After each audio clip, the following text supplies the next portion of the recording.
updated with all the news, breaking down all the rumors from Spidey to Deadpool. Reviews on Cosmic Q, I'll help you set up your bill.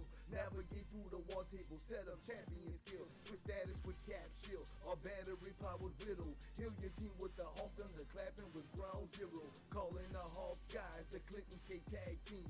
Maximum crit damage from Iron Man's Unibeam. And big and witty Kamala, stacking valor and might. Maximizing those power with every lightning strike. The weekly recap, community voices heard. Real life discussions on haters, shields, and nerds. Dissecting your favorite hero, discussing which one is better. Into the Black Panther, that's Wakanda forever. The future may be imperfect, but take a look at the past. Help smash that like button for a simple podcast. What's shaking, people? It's your boy Doomkiller HD, and you are now rocking with the best. We had to do the thing one time for the homie High Ruler and the Assemble podcast. Avengers Assemble.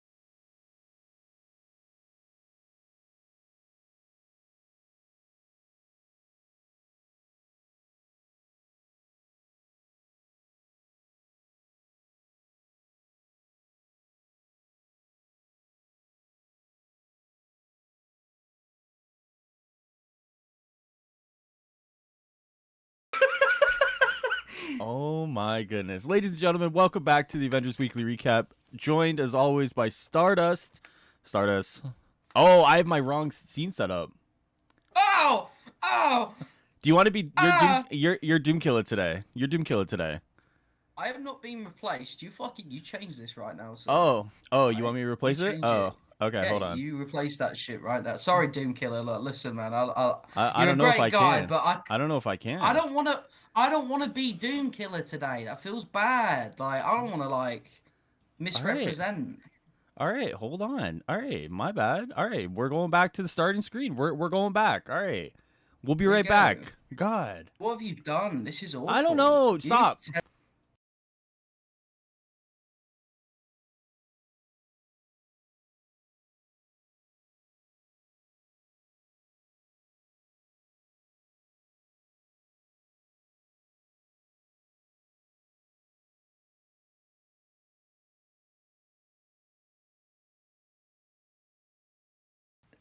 Ladies and gentlemen, welcome back to the Avengers Weekly Recap. Joined as always by Stardust with the correct scene because I am a professional at this. Stardust, how's it going?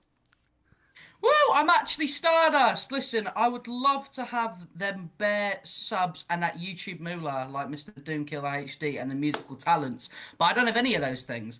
I'm just me, okay? So it's really good that I get to be back in the position where I'm at because this guy, this piece of shit, thought, you know what? I don't want Stardust anymore. It's fine. And you know what? He's feeling sometimes. You're feeling sometimes mutual. You know, it's okay. So Stardust, what are you offering to me then?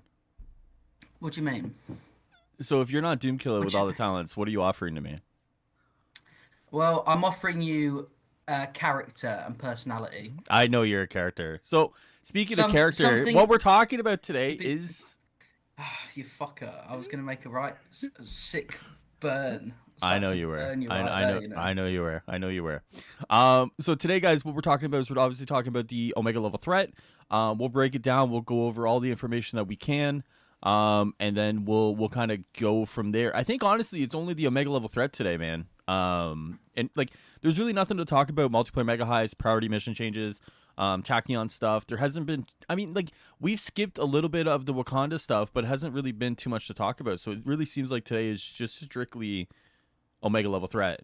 Well, I think if we get like just a little quick thing, obviously we didn't speak after the Chris Judge and Evan Narcisse stream, did we? So I just want to quickly throw it out there that first of all, well done Kitty on the shout out, and two, Chris Judge makes my heart happy. Yeah, yeah. He's No, like, I don't know, I don't know what it is. I don't know what it is, considering that like he's such a fucking unit of a bloke, and his yeah. voice literally sounds like it comes from the heavens. But there's just something about him, like how excited he was about being Black Panther. It just got me proper excited for him, like he's a mate. Do you know Well, what I mean? So I was was proper gonna happy. say it's like the infectious attitude some people have, right? Like, some people can like light up a room essentially, right? Just by the way they talk, the way they project themselves. And Chris Judge is just one of those people, you know. Like when he's excited, you feel excited, you know. Yeah, and I mean, look, here's the thing.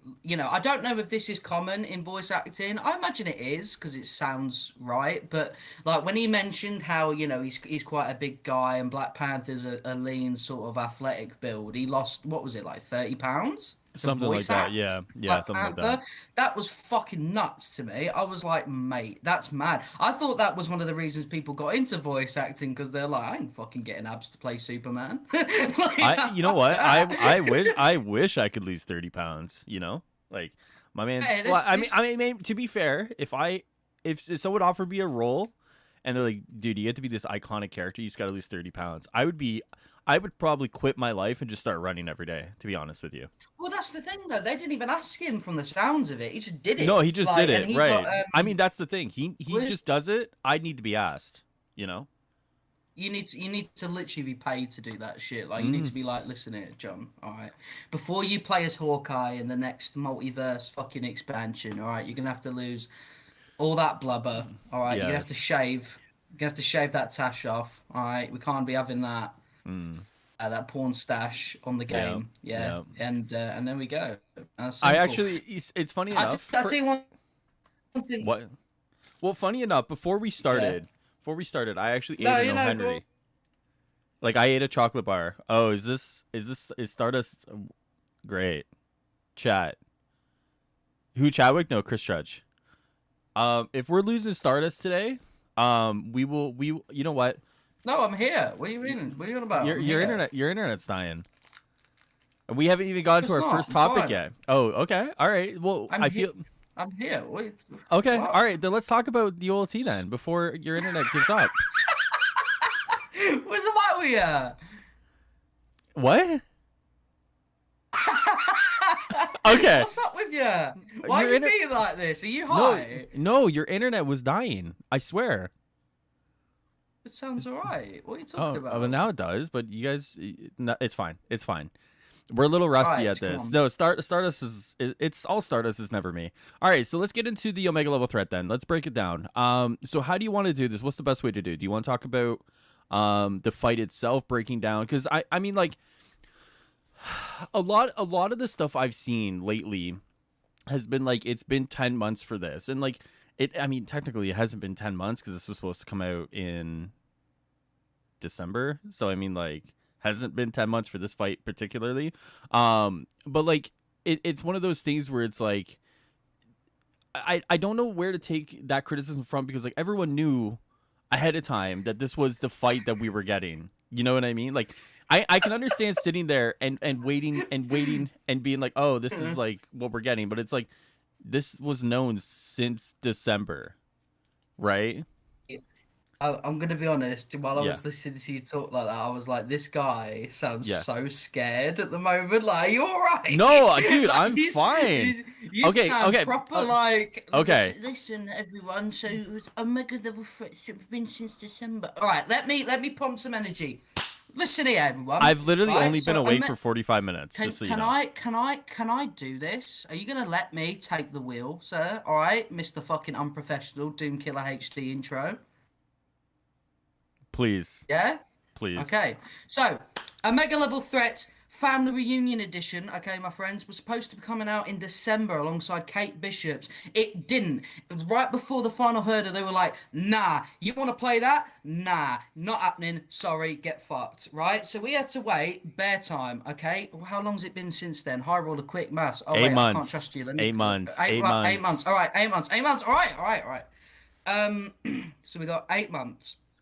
And what's ended up happening is now, obviously, we were told building up to this, you know, guys, it's gonna feel dated. Do you know what I mean? It's gonna feel a little bit like, you know, this is content that you would have expected back in December, right? But now it's now. You know what I'm saying? And we've seen it.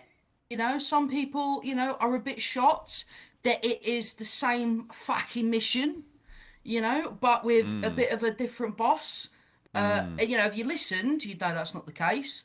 But, you know, I understand people's frustrations. It's been a while, but the way I look at it is like a Destiny strike. Now, I don't play Destiny 2, so I pulled that out of my arse, like Hyrule has said before. Yeah, because I've played Destiny. And there you go then. All right then. Yeah. Just like, yeah, cool. I got it from a good source then. So, from what it looks like, my friends, is the loot is an interesting one. So I've got a couple of problems with the loot side of it, right? Let's break it down. You've got the stuff like, you know, have you got cosmic inflicted enemies? There's a chance to like get your empowerment up and stuff like that, right? You know, like your intrinsics and all that. Why would I get that gear when I can just get, you know, a chance of intrinsic on all melee attacks, for example? Right? Or ranged. Do you see what I'm saying? So the stats have to be mad. They have to be like in the 80s to like, and consistently, in my opinion, to make it worth that. Do you know what I mean? Sure. Like for me, it's a bit sort of like, you know, these stats I'm just hoping are like really good. And oh, you've got it up. Cool. Yeah, I've got it up.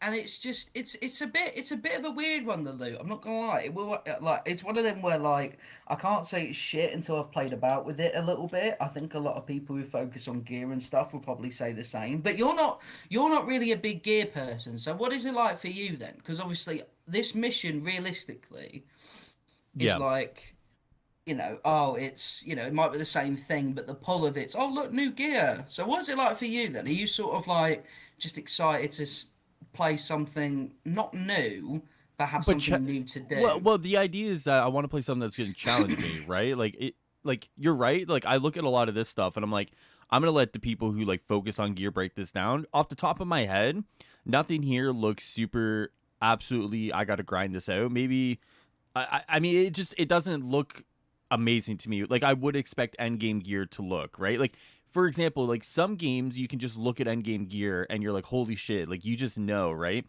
You look at like all these perks and something like that and you're just like, oh, like it looks like more of the same, right? So for me, yeah, no, for sure. the draw isn't this. The draw is the actual fight itself, which we're starting to get little peeks of on social media. So in all honesty, like unless I get one of these drops and I'm like, holy shit, like to me, this looks like kind of a bust, you know? Yeah, I know what you mean. See, the problem is when you've got gear like this that doesn't like, and I know this is a tale as old as time, but gears that don't change your look at all, there's never going to be a gear piece in this game unless it's a mentally different, overpowered stat or perk, sorry, because it's like, for example, we talk about, so one of my other looter experiences with Division 2, right? Yeah. If anyone who's played that, there's a gun called the Diamondback, which has got a snake on it. It looks proper sick. You can get like 3 mil for a headshot. Ridiculous. You know what I mean? Like your whole build changes. Like you get that, everything's different. Like shit's changing, right?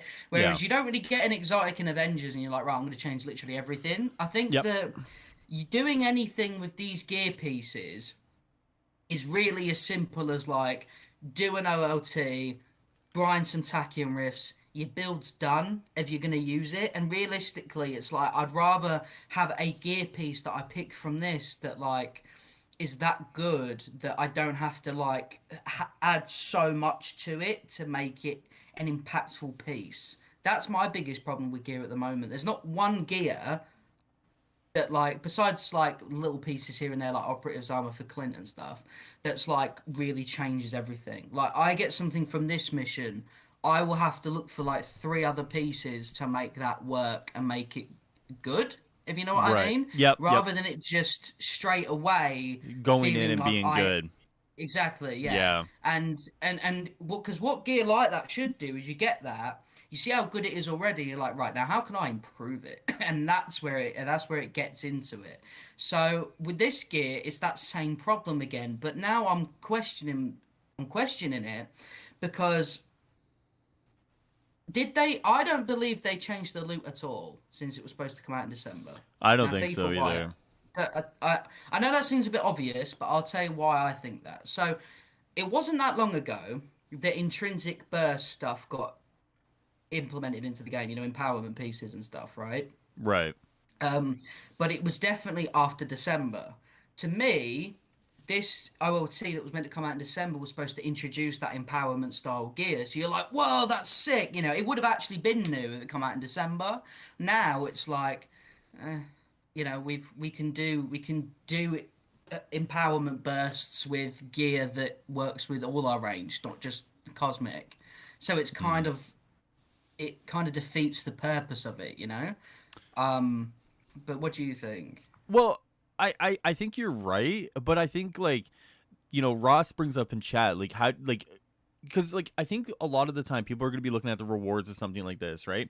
And we've already basically deduced that for someone who looks at gear, the rewards of this gear don't really match up with what you would expect, right? And as someone who doesn't look at gear, I look at these and nothing really jumps out at me as anything that I really want, right? Even from a newbie perspective, right? So how do you change up the rewards to kind of make this more appealing, right? Because we can break down the time gating, right, which is you only get the 2 pieces a week, and I know you have like you're on the copium there thinking like you're gonna get more. It's gonna be 2 pieces per week, but like, do you tie in like cosmetic rewards or something else to kind of make this more bearable? Because like as we've just said, the rewards themselves, the gear pieces, don't really seem to be the big draw of this. It's a very strange thing because like even though I totally agree that cosmetic rewards across the board should be the big thing, you can just tell that their idea is none of that until War for Wakanda. They're holding a lot of Right. stuff off for Wakanda. Like to be honest with you, as much as I don't want to be like conspiracy theorist, there's probably a lot of things that they just need to flick a switch Wakanda time and it's ready and out. Do you know what I mean? Like that's just Yep. my theory on that. But like just to make it a bit more juicier. So I think when it comes to this OLT, I think it's primarily like spectacle and these new gear pieces. It's a shame because realistically you would think that you could have like glowing green gear, not Yeah. gear, sorry, costumes to like high, oh, it's super adaptoid themed, right? So glowing green like animations for your skins and stuff like that. But obviously they would have advertised that fucking ages ago if that was the case. So it's a Yeah. shame, man. And that's what I originally thought, right? Remember how you like went in on me because I was like, "Oh, the gear pieces like glow in the screen. Like, won't they glow along with your skins?" And you came at me, you're like, "No, that's not gonna happen." I mean, like, it's such a I It's don't know. not. I know. That's what I mean, though. But like, it seems like it's such an like, and I say easy, right, relative to like the knowledge it takes to implement something like that. But it seems like that's such an easy thing to do, to kind of make these gear pieces like stand out, right? Oh yeah, for sure. Like Like, even in like the gear menu we saw, like even something as little as like a glow on the character, even in the menu itself, mm, like when Iron Man's holding out his repulsor, it would have been cool to have seen like even in that menu a little green aura, but by the yeah, looks of it, that doesn't seem to be the case. Which again, they're not things that are desperately needed, but they're things that I would have appreciated. I would have been like, oh, that's cool. I like yeah. that. That's pretty sick, and then you'd remember these little touches and you'd think, well, there's a lot of effort that's been put in here because they've answered every single little, well, it'd be cool if they did this kind of, Yeah, question. it's like the little bits and pieces, like the little bits and bobs that people would like imagine in their head and say like that would be so cool. It's like they think ahead and then do them, right? Like that's kind of like where a lot of it is. I mean, like, yeah, I don't know, and that's the worst part because like I here's what I feel like is gonna happen Tuesday. You ready for my conspiracy theory? Let's go. All right, so my conspiracy theory is that pretty much if you're a hardcore player, and by hardcore player I mean like you follow content creators, you play it to a degree that most other people don't, you have some sort of build, I guarantee most of these people are going to walk through this fight.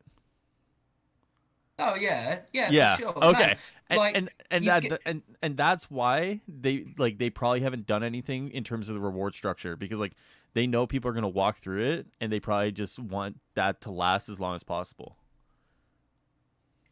honestly, like, and as Jake said, that just feels sort of outright guaranteed. There's going to be people because they're showing these clips, right? And they all Yeah. look really sick, like deflecting missiles for Iron Man, shooting the shield out the air. All these things look sick, and they're all really cool. But will someone who actually has like a strong enough build even be able to witness it? By the time Super Adaptoid's kicked in to like shoot the shield out the sky, will it be too late? You know what I mean? And Yeah. that's the problem. Like it's all well. It's the same with Oh God, it was the same similar to Taskmaster where I can't remember what it was. There was a move that was sort of close-ish to launch where people were like, "Oh, I didn't know he could do that," but that's because people fucking mowed through him so quickly. Wasn't there a Maestro And one too? There's a Maestro one too. oh, there might Um, be a Maestro one. yeah, it might be a Maestro one too, where I've seen people post like little clips of this move, like, oh, I didn't know he could do that. It's like, yeah, because like, a full Because you team. fucking smash it. Yeah, exactly. Yeah, yeah. Like even like with the Monica fight, for example, because I have a lot of ranged characters. For Hmm. me personally, I didn't get to really. It was sort of a nothing fight for me because it was like, and it was for a lot of ranged characters. That's not me like being a dick. Like you shoot a Hmm. couple of the clones to get that little damage upgrade, and that's it. Fight's sort of over. You just keep shooting it, like, and it's one of them things where it's like I don't want to go into Super Adaptor thinking this is going to be an absolute fucking slugger, slugfest, slobber knocker sort of Yeah. battle, and I just sort of couple of shots and that's it, like it's over, you And know. and the worst part too is that like you look at like the missiles and stuff like that, like you can tell like there's differences to this fight, and it seems like there's gonna be like everyone has like one adaptoid to fight or whatever, but it makes me Yeah, wonder like how much of that we're actually gonna see, right? Like say for example, like obviously my build, obviously my Captain America is goated, but I go in there with you, Bull, and Sonic on Tuesday. How much of this do we actually get to see of all this work that goes in it? well, I mean, it also depends on the sort of people that are on your team, right? Which is kind of a beauty of the fact that like that sounds like a dig, doesn't it? But just hang on, wait. Okay. Yeah. Yeah. It's one of them things where like because it has to be multiple people, if you're playing with people like High Ruler who are pure dog shit, you have to really, you have to carry the load, so to speak. So you've got that to worry about, making sure that your teammates don't screw you over, High Ruler. You've got to make sure that, all these super adaptoids are getting their shit sorted. There's a lot of work because here's the thing that's really cool about it, right? Jokes Mm-hmm. aside now, is Mm-hmm. that if there's four super adaptoids, right? And they're all going after one of us. Mm-hmm. If one goes down, it could be me, it's probably you. Um, uh, that adaptoid's going to all of a sudden turn its attention onto the other player, and you've got Right. two on you, right? Right. And it'll turn into this dominoes effect, which is what I'm hoping was the design philosophy, because that's pretty cool. Like if that would be the case, Well. right? So, like for example, is that like each super adapter when they split have got like have got like their own special Avenger power, but they're a bit more upgraded with it. So their powers sort of split. And I'm Iron Man. I'm fighting a super adaptoid that does Iron Man like things, which would be really cool. Right. But that super adaptoid fucks me, right? So all of a sudden, the Iron Man one and the sort of Thor focused one go after you, and you're dead. Like you are dead. Okay. And then Brawl gets God, I'm Well, coughing it. so Right, I you so take the wheel. yeah, so it was actually like a little bit of this conversation came up with my Discord last night at like 5 a.m. And we were talking about like the difficulty and how you do difficulty, right? So a lot of the time in the community, what I see is like raise it to 170. Like we want 170, right? And like that's just raising the delta. So you're just getting higher numbers essentially out of that, right? Versus what I think they're trying to do is raise it a little bit, but you're doing you're adding different wrinkles to the fight, which is seemingly the idea, right? So instead of like Yeah. just raising it to 170 and it just becomes like a bigger damage sponge, what it seems like they're doing is they're adding these wrinkles that will kind of have to make you talk to your team, which is it's an interesting idea. But the problem nowadays, I think, is you have the high, like, I think we talked about this before. You have the high end players, which are so far and away from everybody else, right? Like, Revealing just posted a clip and he's doing like dumb damage with Miss Marvel. It's like, okay, dude, like, relax, right? And then you have like the kind of high pack player, right? So you have someone who's kind of like okay, and then you have like the casuals, right? So technically, with these kind of pieces of content, you want to kind of target the high end player and the high pack player, and I'm calling it the high pack but high impact player, right? And then the casuals have to kind of catch up. But how do you like do those two groups justice, right? The Revealings, who are putting out damage numbers ridiculously, and someone like myself, who I would call a high impact player but not like top of the line. And it seems like their idea behind that is that they're going to try and like force communication instead of forcing just higher numbers. So it's an interesting idea. It's an interesting theory. I wonder if they have underestimated a lot of the player base in terms of like the damage numbers that they can put out, you know? Well, I mean, like, when you watch those like Avengers Essential videos, and when you watch them show off like gear menus and stuff like that, they never have any stat over like 1,000. Yeah, Right? I know. So it's like, what's their idea of like high tier? And that's a good question, right? Like, what's their internal playtesting like? And I think that's the question, right? Because like, here's the thing, like, in studio playtesting, it's never going to be top of the line players. Like, unless they hire top of the line players, they're like, the developers are never going to be top of the line players. To a degree, sometimes, like, excuse me, I know in the fighting game community they've hired, so once again they've hired, but like internally, like people who have like gone through the schooling and whatever, like most of the time they're not high end players of the game they're making. So it's really going to be interesting to see like what do they call struggling and like what do we struggle with, you know? Well, the thing is like Andy's for example mentioned like loads of different people who have like really good builds and damage and stuff like that. So it's like they're aware of what the community can do, but it's like, okay, so what you need to do then is you need to put your hand in the cookie jar of all the content creators in the community Mm. and get them to like, maybe even get them to like go into like a private server if you can do that, and like test out these content drops and be like, no, too easy, bump it up. Do you know Yeah. what I mean? Like, if that was a thing that you could do, I don't know if they could considering how the saves are and stuff in this game, but like, I think that's a thing. I don't know if I'm pulling that out my arse, but I feel like other games have done that before, where they've put players on like a special server or a Yeah, special no, build. they can do that, but like, you know, with and I think we've even said to them like just a quick diversion from this, but like we've even said like a private test server would be like beneficial to this game, right? Like hugely beneficial to this game. Even if it's only for PC players, but like I think there's enough people that they could scrounge around on the PC side of things to like test out stuff, right? And Oh, considering for sure, yeah. that hasn't made a move, it's tough for me to look at it and be like, they're gonna do like a private server for people to play, you know, future content on. It's like, yeah, I don't know. I mean, that's the thing, right? Is like, yeah, I know like there's a lot of people in the very inner circle of the community that we see that do these high damage builds, but realistically, if you're playing the game quite a lot and you're making content on the game, besides like the type of content you make, you know what I mean? You should be. Sorry, you should be able to pull out these like big damage numbers anyway. My Realistically, you Captain should have America quite a is good. fine, dude. You should have you should have a pretty good understanding of, you know, different builds and different gear and stuff like that. So where it comes to like casual players, like you mentioned, Mm-hmm. there's going to be a lot more of them, a lot Right. more. So it's like, yeah, okay, Omega level threats are great, but in the grand scheme of things, it really is. Yeah, those just shit numbers, mate. You could you could pull, you know, it. How much is that really gonna benefit the game, if that makes sense? You know, this is Sure. really for us, but they don't know what the standard is, Right. because it's like they've made content for players like us, but it's not. It's very confusing. I'm going all over the place. Yeah, To no, me, no, it feels. I mean, like the idea, like it's so weird because like, this game more than others has to like catered to like two different player bases, right? Which is like the casual player base who just wants like a fun little Avengers game.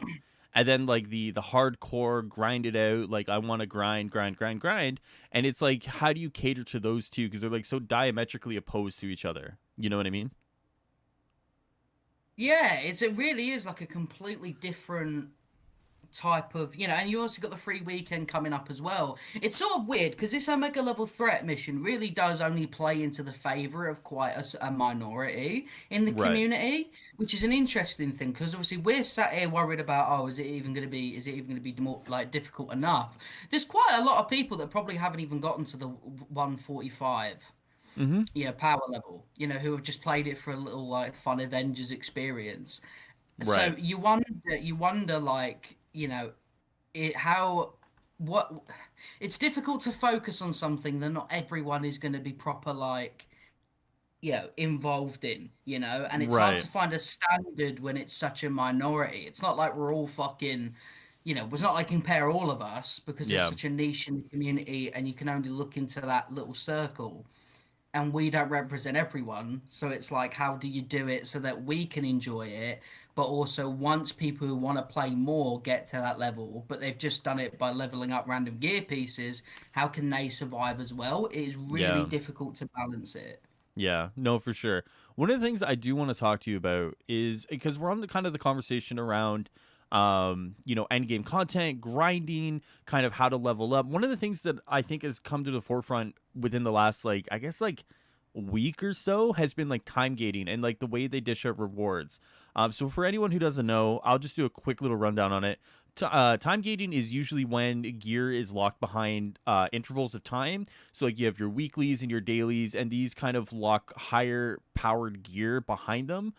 So I did a video recently on multiplayer mega hives and time gating, and now with kind of Omega level threats, we're seeing more of time gating coming up.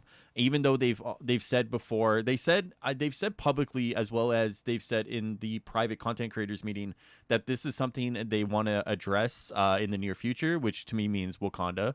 But like, what do we take from? Well, I mean, it's on it. Like, come on, really? Like, yeah, we want to address this in the future. It's like, yeah, like for your biggest expansion that comes out next month. No, sorry, sir. Like, that's not like, come on, like, really. So like, how do we take what we're looking at here in terms of the weekly completion rewards and then the subsequent completion rewards?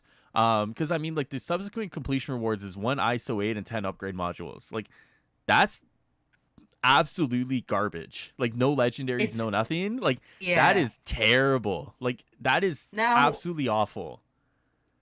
Now, here's the thing, and like, obviously, we don't know like this is being the case.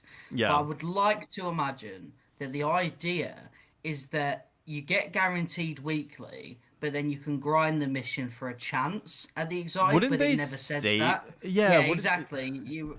But they are arse at communication, though. They are. I know, but like, that feels like such an oversight that like it's hard for me to look at that and be like, they totally forgot that. You know what I mean? Like, for me, it's like, I wouldn't put money on it. No, I know. I hope not, because you'd be losing.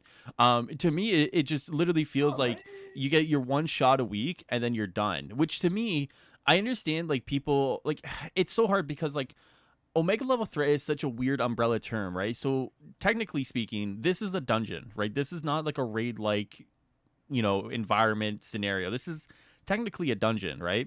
To me, when it's a dungeon, you should be able to get in there and just grind it out, right? And the unfortunate thing is, and I said this with my video, it's like we're approaching 9 characters. Like, right now it's 8 characters. So to do it with all your characters and get the 2 exotic pieces, that's 8 weeks, man. That's like, to me, that's unacceptable. That's unacceptable. You know what I mean? Like, that's it's very much an obvious, like, we want you to play for as long as humanly possible. Yeah. But then it's like, but also we only want you to play on Thursdays. Well, and that's it. So doesn't make really any sense. So let me address Jake's question here, because I mean, like, the umbrella term of OLTs is so confusing. Like, so Jake asks, were OLTs meant to be raid-like content though? Because if so, that's misleading. Well, OLT, they do say raid-like, but like, the problem with OLTs and the problem with their wording in general with this fucking game is that OLTs is an umbrella term which fits in dungeons, raids, and other end game experiences, right? So when I think about a raid, I think about the grand scale of it, right? I think about multiple bosses, multiple encounters, multiple things that have to be done within that, right? When I think of a dungeon could have maybe two bosses, but it's very linear, it's very short, it's very much so like you're in and out, right? Whereas like a raid, just the grand scale of a raid is different, right? For anyone who's played Destiny, think of the Last Wish raid versus like what's a Nightfall for what's a strike from Destiny? Like the one where you're facing like Destiny 2 vanilla where you're facing the arms dealer guy, right? It's just like the scale of them is different and the amount of things that you have to do is different, right? So for me, OLTs will have raid-like experiences, but some of them will be more akin to dungeon experiences. And this to me feels like a dungeon experience. Yeah, it just seems weird to me though, and like poorly managed to like put them all under the same umbrella. Because when it comes to so this is dungeon experience, right? And it's content we played before, but the harder boss and all that. Yeah. You get to the Wakanda one, which, by the way, I don't know if anyone's noticed this because it's sort of obvious, but they kind of announced that on their blog thing. They were like a mega level threat in Wakanda. Anyway, but yeah, so when that happens and it's supposed to be a big raid like experience, putting it under the same umbrella is really downplaying the raid if you're calling it the same thing with the dungeon. Do you see what I'm saying? Yep, I agree because the problem is like OLT, like if you associate OLT with one thing to a lot of people, trying to diverge that expectation away, even though you're like this new piece of content is going to be grander, bigger, better, you have a hard time kind of doing that because people will be like, when I think of OLT, I think of Super Adaptoid and Cloney Labs. You know what I mean? So trying to break that like connection people will have is going to be like very tough. Yeah, it's been an issue since like they announced like this umbrella term because like there's so much confusion around it. Here's the thing too, right? People will come into my chat, my comments would be like, what's an OLT, right? Versus if I say this is a dungeon, this is a raid, people automatically have that association built in, right? It's one of those things where it's just a very weird wording and terminology that it feels like they use just to stand out, you know? Like, oh, like... Yeah, I think that's literally what it is. They're trying to get their own thing over. So like a lot with like we keep saying Destiny Strike, but that's because they succeeded in doing what they needed to do, whereas like we haven't had a single OLT yet, so I'm not going to go to someone playing Division and go, "Oh, have you played Division 2's OLT yet?" Like, tell me to fuck off.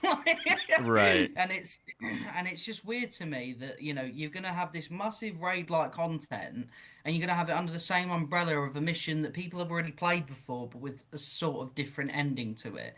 It's weird, like, and it feels like you yourself are fucking over people's excitement because people are going to play this first one and hear the Wakanda one and they're just going to think, oh, it'll only be the Wakanda's final level, like fuck this. Well, and that's exactly what people are going to that's what people are going to think, right? They're going to think, or they're going to think of like the I can't say stuff. They're gonna imagine the OLT in Wakanda is gonna be a certain fight within the Wakanda expansion when in actuality the OLT of Wakanda is gonna be way different, right? And that's the communication mishap that they're gonna have with regards to that. In terms of the OLT, I do want to talk about some other things today. Mostly multiplayer mega hives. Just get your thoughts on it, and I want to talk about the crash test outfits a little bit here. But so like really quickly when it comes to time gating, how would you fix this in terms of the OLT? Like if you had the snap of your fingers, Thanos, you could do whatever you want. What would you do to fix the OLT rewards for Tuesday? Right, you have to say that again because you cut off a couple of times. Okay, if you had the power, right? If you had the power in order to change the reward structure for the OLT on Tuesday, what would you do? What was your first change, and how would you do it? I don't know, mate.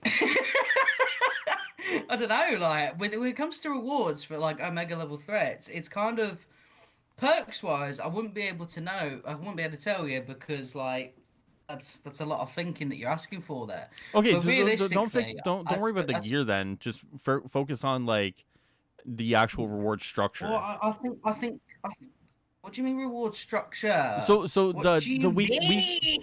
Oh, weekly the weekly completion. thing. Oh, I would just make it guaranteed the first time, and then I can grind it for the exotics more the other time. So Because like at least then I'm not just being fed exotics when I've learned the mission. You know. so like a Tachyon Rift drop rate then, like 5-10%, or what do you think? Oh my god, a bit higher. A bit higher. Yeah, Okay. like 25%. How about that? Okay, interesting. You can still get the same gear piece with even lower stats. So Yeah, of course. No, I mean like it's just I don't know. Like I wonder like because you and I can sit here and we're not game developers at all, you know? And we come up with these ideas that seem on theory really good. And it just makes me wonder why they don't use these ideas in theory that are really good, you know? Because like I feel like across the board, you know how some issues, and we could talk a little bit about like we could talk about skins in a little bit here, right? Across the board, people seemingly are like, why are you locking this like once a week, right? And it just makes me wonder if it like does it require more work than we know? Like, I don't get it. I, it seems to me that they had this design philosophy because Phil mentioned it fucking ages ago, where he wanted to have something each day of the week. Which, by the way, Thursday is not more than one day a week. But anyway, and then so like I don't know if that's the design philosophy there of like it's all weekly, but there's something that pops up every day. But then why is it all happening on Thursday? You're shooting yourselves in the foot by doing that. Like, are you not gonna? Because you think about it, right? You have say we get 5 OLTs in the end, right? In like 2 years or something, right? Just Five to be OLTs really... in 2 years? Not a No, what the? it took 10 months to release one. What are you on about? Anyway, you have Monday, Tuesday, Wednesday, Thursday, Friday, and then you have the weekends as just like something else going on. You put the mega hives up on Saturday. You know what I mean? Like you just fucking. Bro, I'm gonna be honest with you. If it's 5 OLTs in 2 years, I ain't lasting. They It's like. not gonna be. I'm just giving an example. What do you Okay, think I okay. know things, bro? I'm just saying, man. If you were even close to hitting within the water on that one, I ain't lasting. I like if this one. Okay, so here's the thing. We're like if this Okay. one turns out to be really good or really bad, I just need more of them. Like you know what I mean? I need them to like flood me with OLTs because like at the end of the day, like if the first one's bad, you can only go up. How Right? how do you feel, mate, Ideally, about how do I feel about what? how do you feel, mate, about having cloning labs probably in September as a 1 year Oh, dude, anniversary stream? I've been saying I've been saying it. I've been saying it. Like, it's seemingly looking like Cloney Labs is gonna be your anniversary. Like, hey guys, like happy anniversary. We fucked up. Here's Cloney Labs. Like, it is lining up for that. I'm not surprised if that's how it's gonna go. So That's wouldn't that mean? fucked. So wouldn't that mean Super Adaptoid this month, the Wakanda one next month? No. What? No. Why would it be next month? Are you Is it... because No. What? Do you mean the I know Wakanda raid? yeah, I know Miller said not within launch period, but like there's no way like No, it's in. I think I'm saying November for it. oh my Truly. god. I think all right. I'll tell you my mystery magic roadmap. So we've got Wakanda in August. We've got Cloning Lab September. October's a Halloween event. November Wakanda raid. December Spider-Man. There you What go. about patrol mode? Oh, that'll fit in there somewhere. Probably Oh, October. okay. You know what I mean? Just slide in there somewhere. Somewhere in there. Yeah. Yeah, just you know what I mean? Yeah, just slide in there. Be alright. Miller said it would be somewhere around the launch of War for Wakanda, so close. Better be close. Oh, did he? Oh, well, I mean, yeah, but close for CD standards is November. So. Yeah, yeah, close to them is like a hand grenade. So I mean within like, 10 months of where they want it to be, I guess, is good for them. I can't see, just knowing their track record, it coming out in August. Okay, but the only problem with that is though is that like only one of them is currently being developed, right? Like Cloney Labs should technically be done. Technically, right? Technically be done. But that's the thing, like, well, that's the thing, right? If only one of them is technically done or technically being worked on, the other one's done. It's just a matter of timing it. I mean, realistically, like, yeah, it should be very close to the release of War for Wakanda, but like, I'm just. Even and Jazzy, I totally understand what you're saying. Obviously, Miller isn't a dev. When Miller says close, he's actually saying it as a human would, right? I get that, right? But there's still that sort of thing of like shit can change drastically, and until I see it with my eyes, until they're like it is in August, I can't for the life of me have my eyes set on August is a Wakanda raid because we just know what they're like. True. You know, so True. And it's and will they not think in their mind like, oh, we, you know, so say I think it's pretty, yeah, Cloning Labs in September, right? So you release 3 in 3 months. Are you not going to sort of have such a big gap while you make the 4th one? Are you not going to want to spread it out a little bit to fill in the gaps while you finish a 4th one? You know what I'm saying? Well, it depends. Like, if you... Sorry. No, you're kind of right. Like, obviously, you want to manage content gaps as much as you can because, like, obviously, the longer the content gap, the more people you kind of lose to the wayside, and the harder time you have bringing them back, right? So, like, obviously, you're right because you want to manage that, but like. Part of me wonders if they've not lost too many people already due to this endgame content drought, that they have to just pump it out there and then deal with like the 4 months it takes to get the next one out. You know what I mean? Like, do you not just try and like get everyone back in, have them some sort of steady kind of content that they can run, right? You can run your Super Adaptoid, your Cloney Labs, your Wakanda, and then you worry about like the next content drought. Like, it just seems like pushing all this stuff back in order to kind of like, you know, artificially manage the drought that you've already created by it just feels weird either way, right? Like, do you not just go and just say, hey guys, like, we know we've like super fucked up, like here's the OLTs that we have for you, here's your 3 OLTs, and we'll try and get the 4th one out like within like the next 4 months. Like, well, in an ideal universe, what they do is they prioritize a mixture of things. So the next couple of months, minus War for Wakanda, which obviously is probably already done now. Well, fixing all that stuff, right? What? Do you think it's already done? What do you know something, mate? I know they're. No, I can't. It's done. We'll say it's done. You're a dick. You can't do that. No, not till there's 109 people that just watched you do that. I know they're still working on bits and pieces of it, but we're not talking big bits and pieces. I know we're talking small bits and pieces. So is it like done? Like, functionally, yes. Is there still bits and pieces being worked on? Yes. Oh dear. All right. Well, that's when I say bits and pieces. When I say bits and pieces, what's the main talk about today? Oh, the OLT. No, what do we get at OLT? Gear. Yeah, that's the part that's being worked on. Oh, all right. So that's all there. That's as far as I know. Oh, all right. Fair enough. Well, I mean, we knew there was going to be specific gear for there anyway, but like, right. That's just there's still. You saying that definitely says like, because I know some people were getting a little bit excited, like, oh, what if it's like the 2nd month of August or something like that? Nah, late. It's late. Yeah, it's gonna be late. It's gonna be late. Especially like, yeah, for sure. Anyway, what were we talking about on the list? Oh no, sorry, I was on about right. So anyway, August. Besides War for Wakanda, you get that end game content out, and you focus on end game content all the way up to. So you got August, September, Cloning Labs.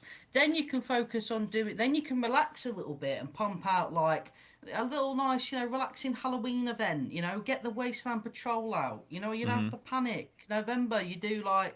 You do, you know, another, you know, you haven't got to go mental for like a little bit. You can focus on stuff to, you know, get the next year. Do you see what I'm saying? Right.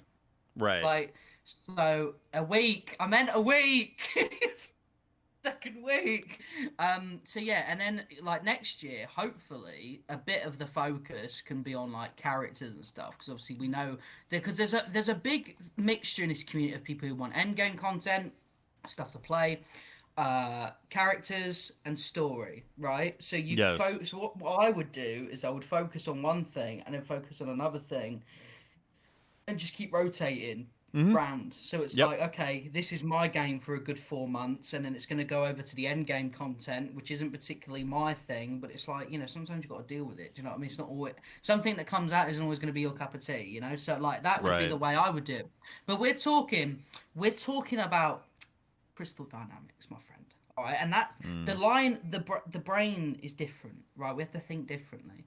Now, does it make sense to focus on your end game content? No, because we've been lacking on it for so long. Absolutely. That's why it won't happen. No, sorry, it's not once a month. Not happening. Not leading. No, they're having 3 months. Fuck yourself. It's not, it's not. I hope not, because like honestly, like I can understand, like I don't know. I hope it's not that, you know what I mean? Like, just for me, I would much rather have Super Adaptoid cloning, or Super Adaptoid Wakanda cloning labs, and then wait for the new one in like maybe in January. Try and get patrol mode out. Still got Spider-Man. Like, it just seems like, I don't know. Like, but I also am like part of the minority who wants what I want, right? And I know I'm outnumbered. So I mean, it's tough. It really is tough. Because I know, I mean, like, don't get me. Yeah. well, I was just gonna say, like, Like, the casual content, right? Like an operation, or like the Monica boss fight, for example, that has story a part of it. Like, that stuff brings people in. Well, technically it should. Whether it does or not is, not something we know. But like the more casual content is supposed to draw people in order to make them like the hardcore player who levels up. So I mean, like, it's one of those things where it's just like, how do you manage both of those?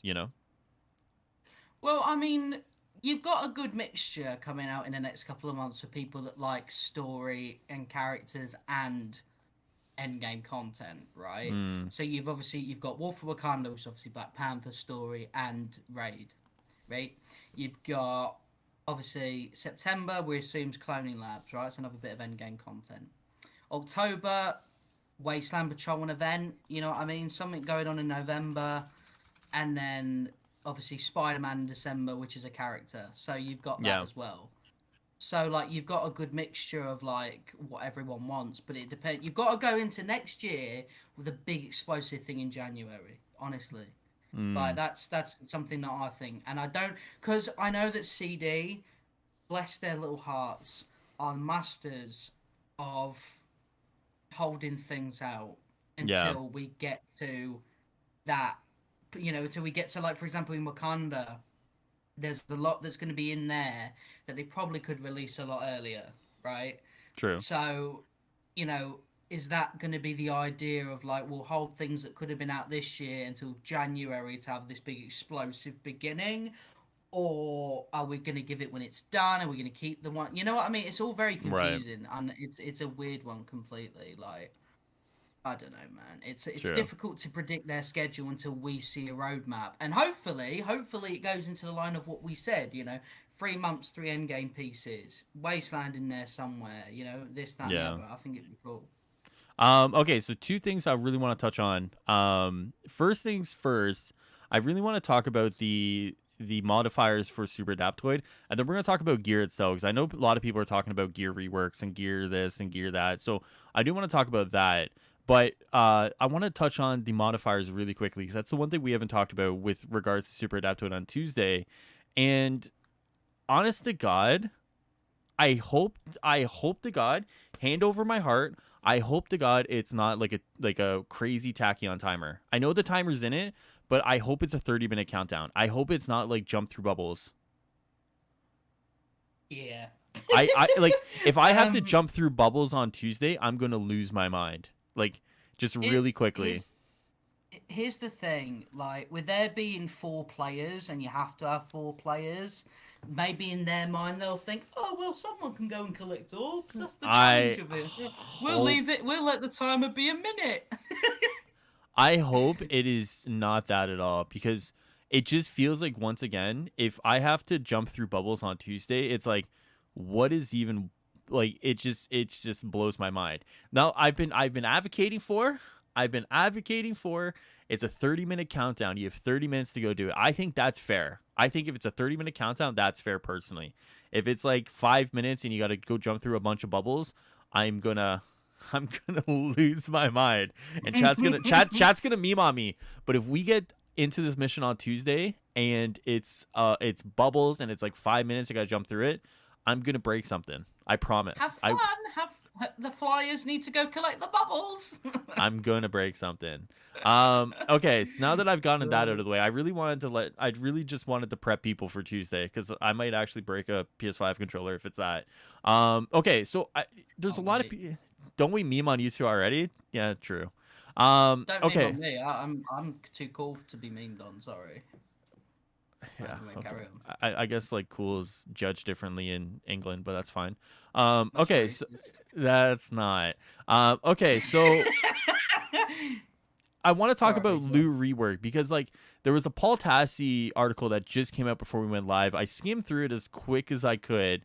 And I know there's been a lot of chat within chat itself about like loot rework and gear rework, and I'm gonna be honest, I feel like we're just way past the point of it ever happening.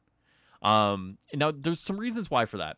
So obviously, if you had an opportunity to do it, it should technically be with your biggest expansion that technically is supposed to save the game, right? From a player perspective, from a kind of monetary perspective, War for Wakanda should be the thing that draws players back in, gets players excited, gets players kind of buying into the future, buying into your marketplace.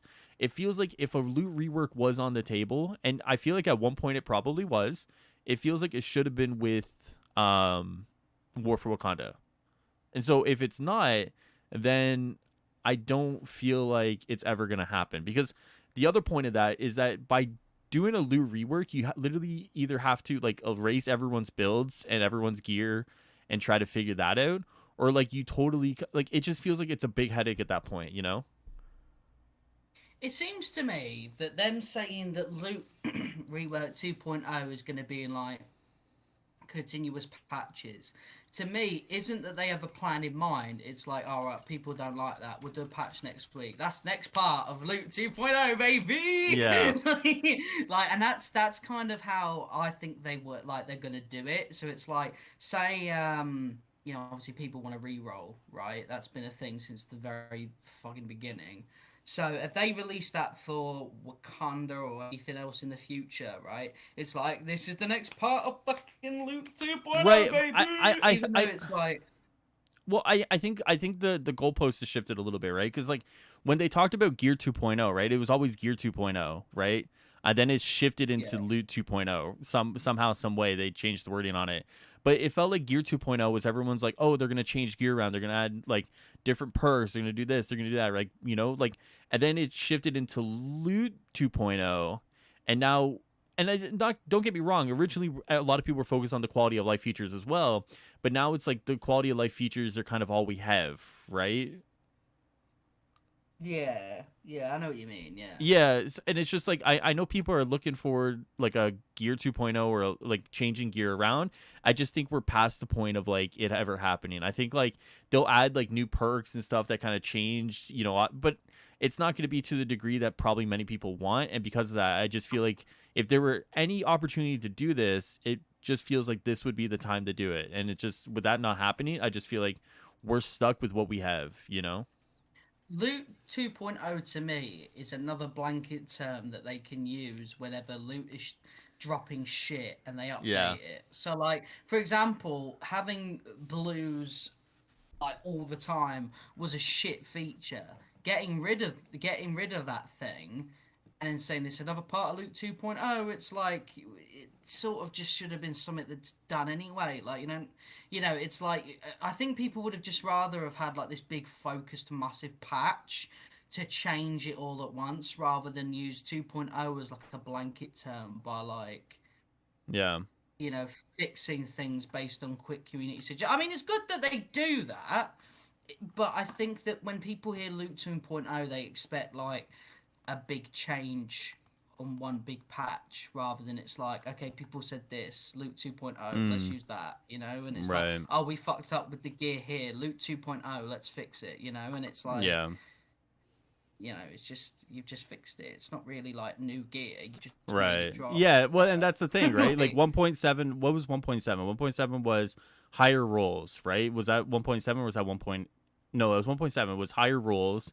And then 1.8 was the other thing they did. And it's just like, yeah, like I understand the point you're trying to make, and these are good changes. It's just like, these are just things you do. Like, this isn't like something that should be advertised. They're just things that, yeah, for sure. They're just things that kind of like should have been done as soon as, rather than it being like, you know, hey, Luke 2.0. It's like, these are the really bare basics. Like, there shouldn't be a 2.0. There's just the things you do, and then Luke 2.0 should be like a complete fucking like new coat of paint over what we see already, you know, with different things and recalibrations and loads of different options and that. But instead, it's just kind of like, you get this less, you get this more. We change some of this around. There you go. You know, it's a bit like. So Cross brings up a good point. Cross says the way you do a rework is by slowly cycling out the bad gear. You drop better gear sets on a consistent basis that replace the gear you've been picking up, but not necessarily erasing existing gear. Well, it depends on how far you want like the loot rework to go, right? Like, if you want the loot to be totally changed, then it's just like yes and no. If you're just kind of looking at, you know, kind of making better gear that, you know, slowly power creeps its way away from like the current stuff, I mean, of course, right?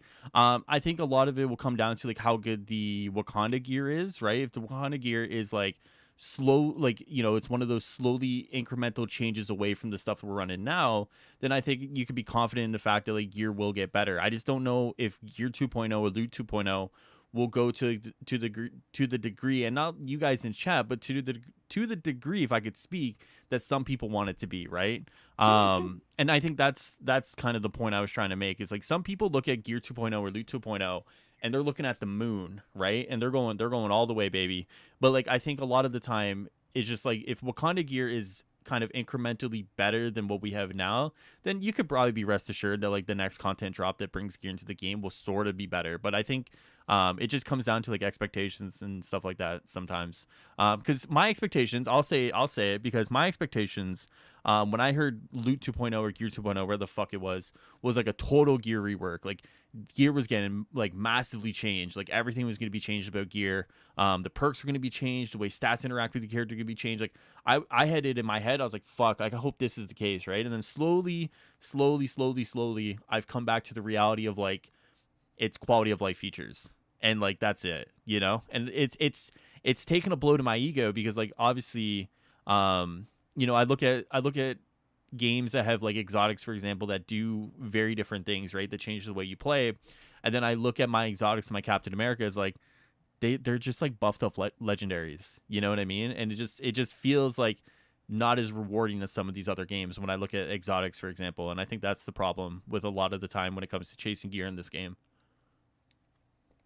What do you think? The thing is, as well, is what's disappointing is like, there's some legendary pieces already in the game that do make or could make for quality exotics. Like, there's a Thor legendary in Elite Hives where like, you bring the hammer back and it's guaranteed to hit more enemies on its way back.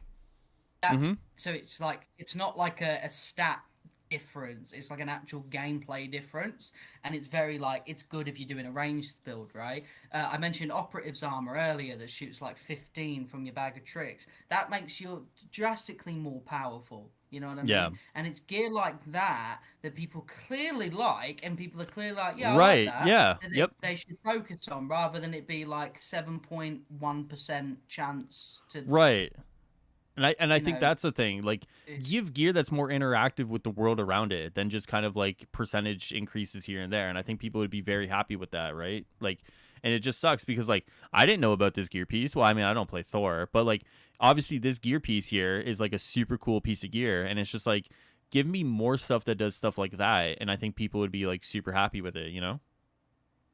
Exactly. I mean, there was that gear piece, remember, with Kate that essentially gave her infinite teleportation. Right, And yeah. everyone was trying to farm it. And the thing is, on the dev stream, they had called it out and they said, don't worry, it's, you know, it's working how it is, just really good piece of gear. And then they fucking changed it anyway. Yeah. Yeah. And then it just became shit. And everyone was like, oh, I'm fucking using that. Like, and it was gutting because it was such a, you have to have this piece for the traversal side of it for Kate. And then it just became useless. And it's like, you know, as well as a reroll system and stuff like that, we need some. I mean, don't get me wrong, having, you know, gear that does like invulnerability buffs, damage buffs, stuff like that. I mean, you know, it's okay. It's still good. Like it's good to have. It's still good, yeah. Because you need the boosts in those different things. But exotics should all be different gameplay wise, I think. They should all change something. Even if it's little, like how many arrows Clint shoots out in Bag of Tricks. Thor, you know, bringing his hammer back a bit, you know, loads more teleportation with K, you know, and just stuff like that. Yep. I agree. And I think if you start looking there in terms of your exotics and then you kind of trickle down into different things, I think, you know, you could probably figure it out from there. But I definitely agree that like I definitely agree. Like I said, I didn't even know about that Thor piece, but that Thor piece looks really good. Like that for a ranged Thor, like that actually is really good. And it's just like they like to put like an image in your head about the gear piece. So if I throw the hammer across the room, right, and there's like 3 of those flying starfish looking robots, right, and I bring it back to me, even if they're in like the weirdest fucking angles, it's still gonna hit them. Yeah, on its way coming back to me. Which is like sick, you know, and the thing is, what's really cool about it is it doesn't have damage buff, so you can't OP it. So if you want to have that, you're gonna have to think about where else you're gonna stick that damage buff to like be OP with it. But you also definitely want to have that ability to like bring it back to you and hit a shitload of people at the same time. It's gear like that you wonder like, why did they not do it with all the like exotics? Yeah. Like all the exotics, at least you could have the legendaries if you really want to, and the purples be those stat sticks. But exotics should all be those things. Yep, I agree. Okay, I'm trying to run down. Oh, do you want to talk about JDC? I don't know if JDC's still in chat, but JDC asked if we had talked about the crash test set yet, and I said no. And I don't know how much there is to say other than like it's fucking ugly. They're just shit, aren't they? They're just awful. It's just look, ugly. Like it's just to play devil's advocate. Oh god, yes, right? please. No, please. listen. So they're just like paramedic workers, right? I know they're not meant to be, but to me they remind me of paramedic workers, and they're the real heroes, right? So it's you know it's metaphoric. Honestly, that Iron Man skin is the ugliest skin I've ever seen. He looks like a bald baby. Like he literally looks like a bald baby. He literally looks like you. That's the no, he doesn't. I'm gonna pull this up. He looks like you. No, he does, dude. If I look like that, I'm never going on webcam again. That is disgraceful. Avengers. Did you not see the photo of Avengers? No, I didn't see that one. Oh, we have to send it to you. Oh, is that? Oh, I think. Okay, yeah, send it to me. And I'll pull it up on screen. All right, I'm gonna show these skins for people who haven't seen them yet. But these are part of the new crash test set. And like, look at this Iron Man, guys. Like, I'm usually one to say like, you know what? Everyone has a skin for someone. Like, you know, just because you don't like a skin doesn't mean someone else will like a skin. Like, you know what I mean? But like, I don't know how you unironically like this skin. Like, I don't know. I really don't know how you unironically like that skin. Did you link me the picture? I can't find it. It's really annoying me. No. Hold on. I'll check it out. Hold on. This is the magic of doing it live, baby. Oh, I got it. Hold on. Have you found it? I found it. Okay, we're gonna pull this up. Hold on. There it is. I got it. Dude, there's no way. Like, there is no way. That's fucked. That's fun. There's no way. It looks exactly like you. It's even got your porn star tash as its mouth.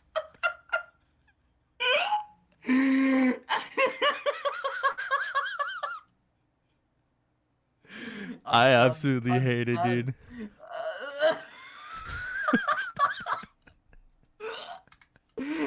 Okay, point being, JDC asked us to talk about it.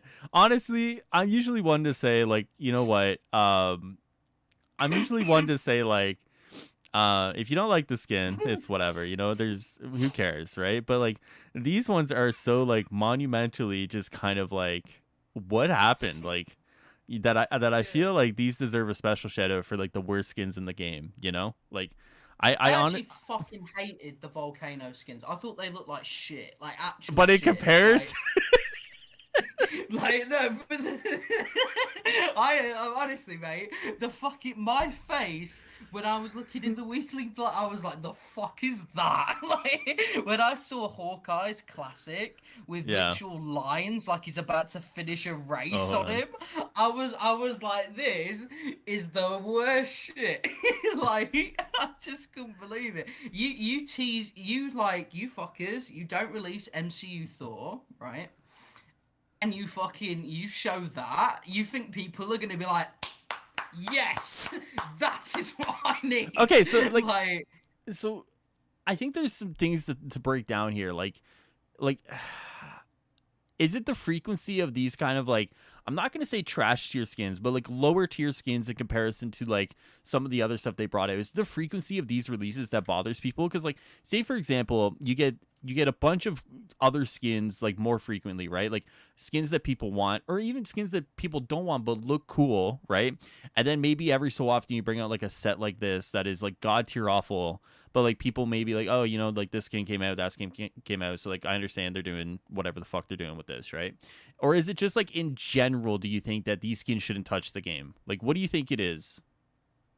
I think that these skins must sell, but what they do is that they increase the value of these MCU skins in these sort of comic accurate-esque skins, right? So say, for example, I don't know, they release the next batch next week and the week after that is MCU Thor, right? Sure. All of a sudden, what you've done is you've bumped the value right up, and people are going to look at that in comparison, even if it's oh, I see. Yeah. You see what I'm saying? So it's like you mix it with shit, and it shines even brighter than what it would have done in a marketplace filled with stuff on that level of quality. So it's almost like having like this big, beautiful, sexy chocolate cake, and on the side are a bunch of ugly muffins. Right. You know what I mean? I see what you're saying, but like, do you think they have to do that? Because like, it takes time for someone. Like, it's just shit. Right, because I was gonna say it takes time for someone to make these, right? Like, how much time is debatable at this point, but like, it takes time for someone to change these colors around and like do these fucking designs or whatever. It just feels, isn't that time better spent somewhere else with like a different skin or something? Like, it just, unless these are like so simple to do, like, and I don't know, I genuinely don't know, right? I genuinely don't know. So unless these are so simple to like swap around and kind of add the stripes or whatever, it just feels like, what, isn't time better spent as elsewhere? Unless these things are really selling gangbusters and we just don't know, you know? They're realistically, they like, you should be using the designers that you've got to be working on the mad big ones, right? The biggest ones, you like the bigger skins. So I saw a suggestion from Allfather, right? And he was on about week one. I hope I don't get this in the wrong order. If I do, I'll pull it up. I'll pull it up. Hold on. Okay, so it's like week one something, week two something, week three something, week four top quality skins. Now, you know, yeah, right. Like I'd much rather spend like, you know, do it a month and have it top quality, because they'll sell. They will sell, and in the end, it will be worth it. Like, lowering your quality of your own marketplace to release these things and get like, I'd imagine they don't sell a quarter of an MCU skin would, right, or a comic skin. You know, like, do it like that, man. Like new nameplate, new emotes, new takedown. I imagine takedowns would be a bit more harder, but we'll go with it. New higher quality outfits, and that should be it. If you want to do team sets, you can do team sets. But when people hear team sets, they don't want fucking crash test and diarrhea sliming down their back, volcano skins. They want fucking the quantum outfits from Endgame as a team set. They want the ultimates team set. They want comic runs, Marvel Zombie team sets. Stuff like symbiote set or whatever. Like, you don't want these grim fucking. Oh, I can't say anything worse about them. There's not a redeeming feature. They're all just dog. Well, Ethan brought up a good point here. Ethan says, I think they might have a quota of having a certain number of skins done per patch. And to me, I don't look at these. So I know people will call them greedy. I don't think they're making money off of these, like this one in particular, for me to see it, like they're greedy, right? Like if they were greedy, I feel like they would put out like higher quality shit, because that would imply like more people would be spending the money. Right? Like greedy to means like they want more money. So they would put out stuff that people are buying. Unless, once again, people are absolutely buying these fucking skins, and I don't know. It's just I don't look at the Crash Team set and I don't see like thousands of dollars, being made. I see like it's collectors. That's what it is. Yeah. It's people not wanting to have something not bought yet on the marketplace. And look, I get it. There are people that out there, one person somewhere that might be partially blind, might buy those skins, enjoy them and stuff, which is fine. But for me, I mean, they just I look at them with hatred. Yeah. And I don't know. I guess we got to put money on the play here, or money on the table here. When do you think MCU Thor? Right. Now, what's your okay theory? I love a theory. Came out a little bit ago. Yes. And was like, near events or near releases. Oh, I remember this. Yeah, you get an MCU skin. Yeah. So, LT on the Tuesday. Right? Yeah. But it obviously resets on the Thursday. So that's like even though it comes out on Tuesday, realistically, the big day is Thursday, because that's when everything resets and stuff like that. So you would do it. So what you do is you release the second part of the disgusting Crash Test 2, and you put the MCU skin there, because if it doesn't have Stormbreaker, I still don't think it will.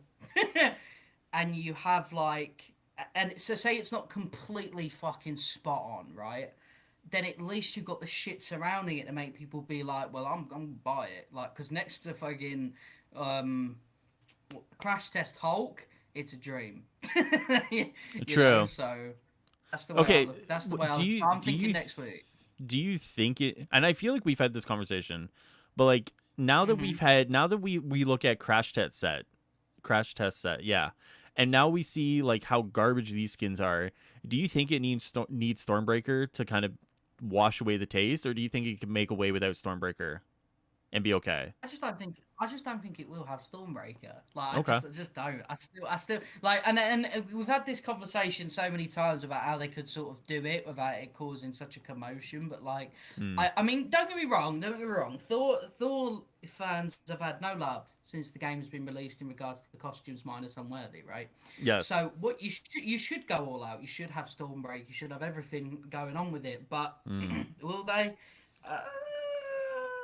I wouldn't put money on it. Yes. Let's just say that.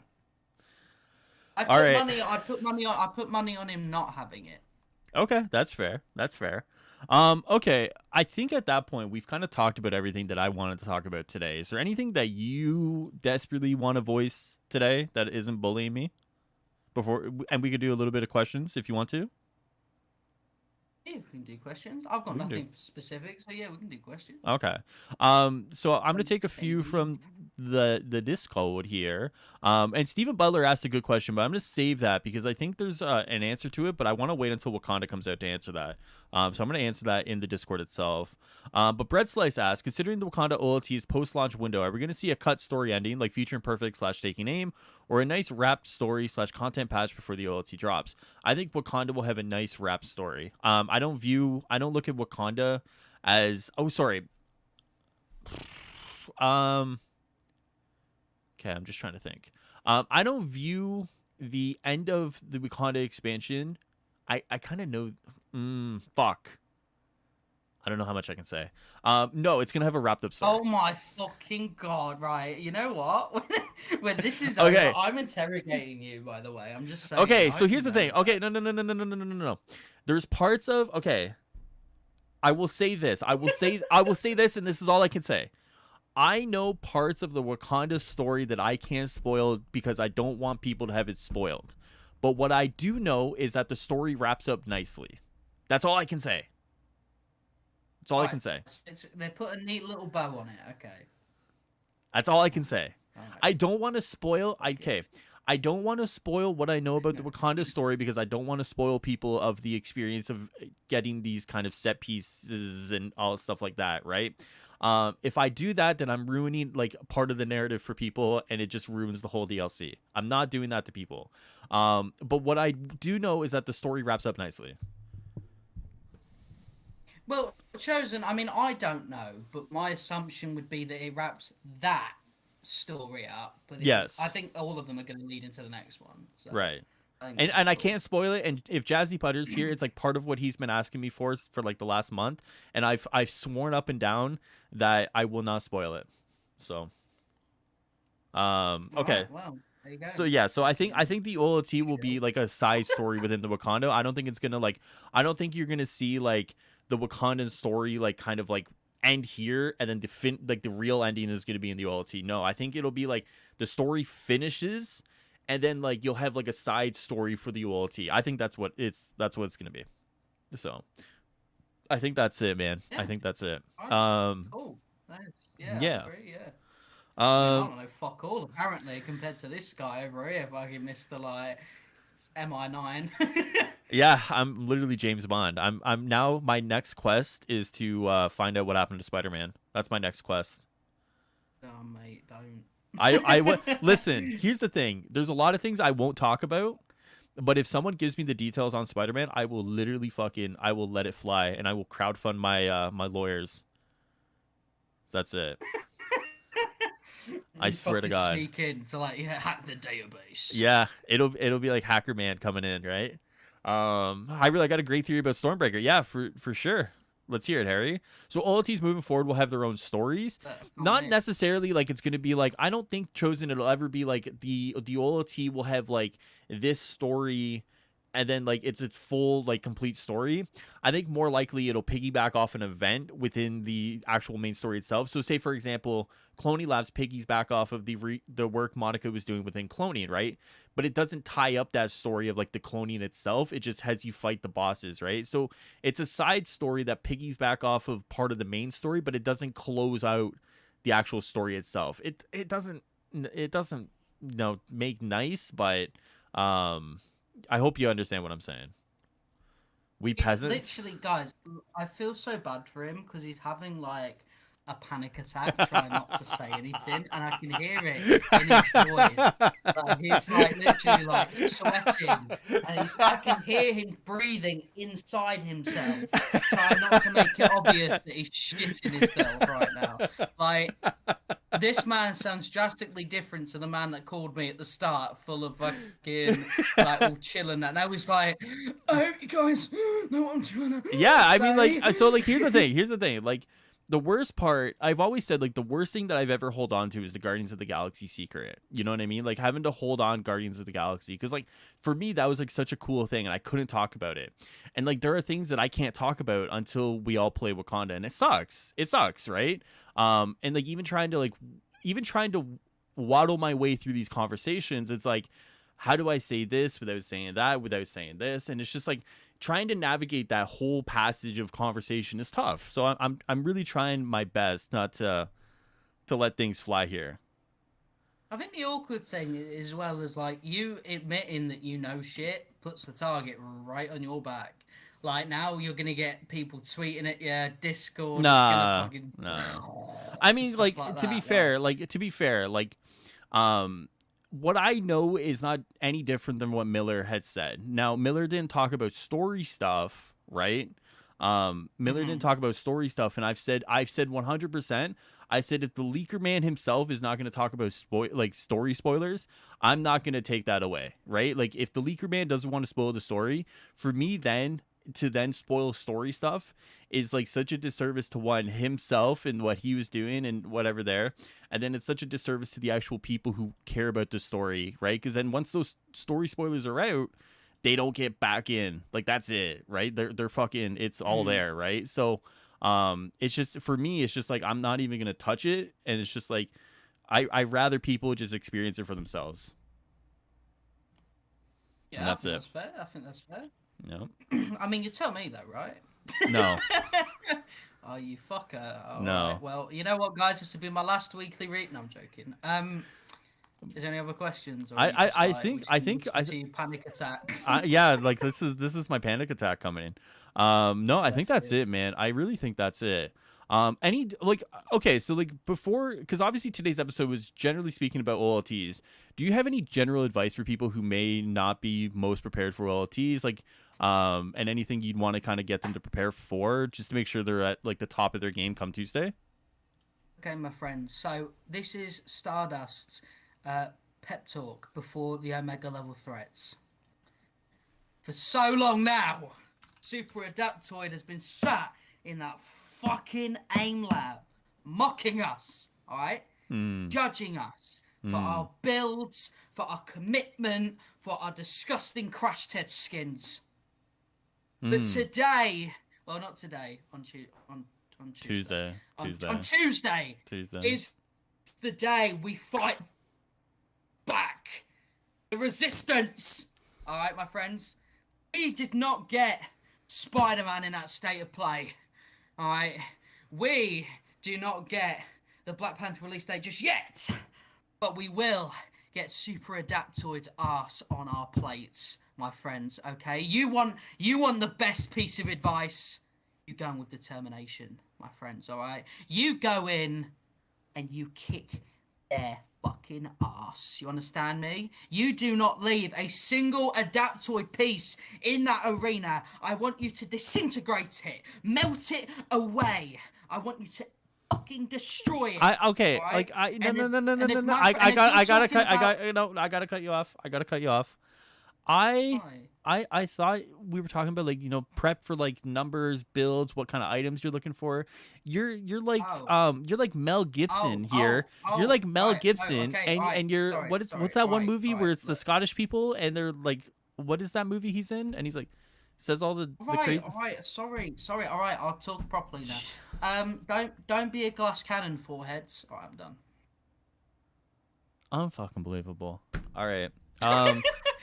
Braveheart, Braveheart, yeah, he was Mel Gibson from Braveheart, where I wanted him to be like Poindexter, like I wanted him to like break the numbers down for you guys, what to look for. Can you ballpark some numbers that people should look for some ratings here? Like, I would assume probably like defense numbers are probably more important at this point, right? Like making sure people stay alive. I'd say if you shit defense numbers, right? You want to be as meaty as possible, right? You want to be big, buffy, meaty boys, right, or girls. But if you think you got it, then you say you're playing a song with a healing thing like Clint or Kamala, you ain't got to have that big a resolve. Just beat the shit out of Super Adaptoid. Like I said, just a couple of arrows, couple of 100 arrows, and you're all right. Smack a bitch with Kamala's noodle arms. It's fine. Look. Okay. If the OLT is actually difficult, yes. The whole idea is that if you've got relatively alright build, you'll breeze through it. So let's actually, like, for real, I don't know yet, because I don't know if it's even going to be as big of a challenge as hyped up. If we play it and we struggle, but obviously, like, we find like a technique that works, I'll do a video on it straight away. Right. Like if people online are like, yo, this is hard as fuck, I'll do a video on it straight away. Right. Right? But at the moment, it's difficult for me to really be like, okay, here's what you should do, because I have no clue, right? Like Mm. the super adaptoid, I could be like, oh well, get your battery stuff like that, but it's like everyone knows that. Yeah. Everyone knows that. You know what I mean? It's just but everyone knows the basics. So like do that, and then if it doesn't work and you find yourself getting whacked up, resolve. If you find yourself not doing enough damage, the damage buff perks, right? Mm-hmm. On the melee or the range slot or reactive, Mm-hmm. and it's just stuff like that. Like just do that. But if it turns out that like Super Adaptoid does these crazy like, well, I mean they will, but like this AOE attack that completely destroys you and you resolves off Yeah. invulnerability buff, stuff like that. It's just like a lot of content creators, including myself, will have the information pretty much out the first like minute it's out, right? Right. So if people are struggling, then just at me on Twitter, lads. I'll help you out. I'll sort you all out. Unless I'm really Perfect. terrible at it, then there you go. Oh no, wait! That I just forgot about the getting wiped thing Yeah, if you wiped, it's on over. OLTs as well. Yeah. Oh yeah, no, all right, high resolve, lads. Yeah. Yeah. If you wipe it, it's done. Like, yeah, no, all right, high resolve. So like Like- give like a what's a baseline like defense rating then, do you think? Like, cuz I know people have floated numbers from anywhere between like 1200 to like 15. Like, are you looking towards more that 1500 defense rating? 1500 and over, mate. Like 1200's like that's very. You sort of by the time you've hit them once, you have to dodge like 5 attacks to not die. Right. You know? Okay. So And there you that's go, guys. Kind of like, there you go. Yeah. So, willpower, by the way, you need to look at, not just like the actual stat itself. That'd be a bit mad. Right. Like. So, yeah. There you go. All right. Sorry that went all over the place. Sorry. No, I you're turned to Mel good. Gibson. I just get excited. I know. you You get pop excited. up a platform for me, and I you get he's like, know. I'll give people, and I was like, oh shit, I can do a pep talk, but then you just turned out you just mocked Yeah, people. because I wanted Poindexter, not Braveheart. Okay, two more things. Ultimate Okay. Marvel asks, hi Ruler, what do you think will be on the next roadmap? And I'm gonna punt this off to you as well. But I think what I'm looking for the next roadmap is obviously a few characters, right? A few characters, new events. Like, it's tough for me to go in depth and in detail because like I don't know, but obviously like I really think end of next year should be Captain Marvel more than anything. Yeah. I think if you go any longer than that, this Kree storyline is going to lose its luster. So Captain Marvel has to end next year. I'd love to see some brand new events like Tachyon Anomaly, Red Room, and whatever have been fine, but I think we got to see some new stuff that kind of changes the gameplay a little bit here. Obviously, I would love to see Marvel Zombies. I don't know if that's ever gonna happen, whether it's this year or next. But I think the roadmap itself will go September to September. Like, I think it'll be 12 months. And I think it'll be September to September more than anything. I don't think they're gonna do like a 6-month kind of roadmap again. Maybe 8 months, maybe. But more than likely it's gonna be 10 or 12 months. Sorry. What do you think? Yeah, I think how early I was talking about the devs should focus on like, because there's so many different parts of the community and you focus on like specific things.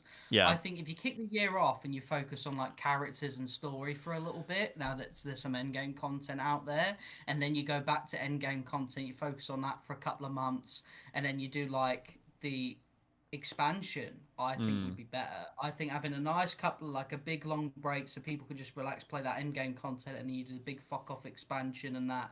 I think that'd be pretty sweet, personally. Like, I think that if you can, because obviously the way the team works better by the way they've said it is prioritizing stuff, right? Right. So clearly, doing a mixture doesn't work. So you need to. So you obviously.